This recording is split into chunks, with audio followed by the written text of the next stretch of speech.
Lord Naseby to offer broad support for this group. Particularly, I would like to address Amendment 205 in the name of the Noble Lord Vox and indeed the Noble Lady Baroness Bowles, who hasn't spoken yet.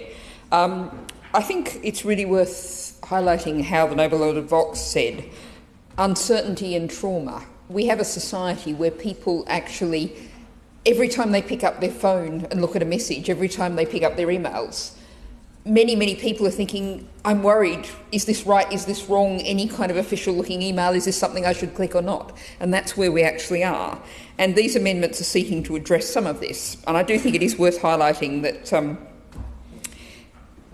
I don't think even with these amendments we'll be getting far enough. I note in the other place, the Treasury Select Committee last month was expressing concerns about the payment systems regulator dealing with push payment scams, was concerned about that it's actually the banks would be the ones handing out the money and going to control the pay.uk body that would be doing that.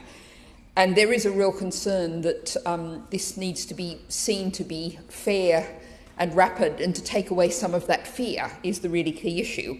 And I think the Amendment 205 is particularly interesting because what we're talking about here is a league table for how fairly banks treat victims of fraud.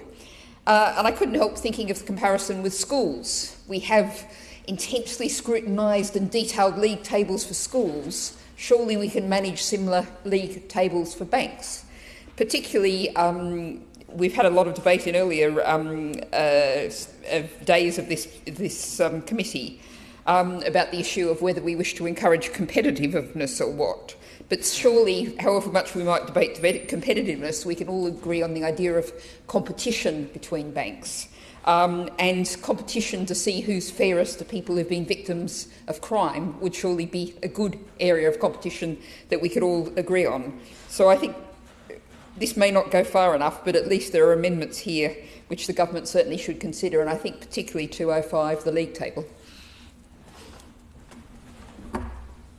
Well, my lords, I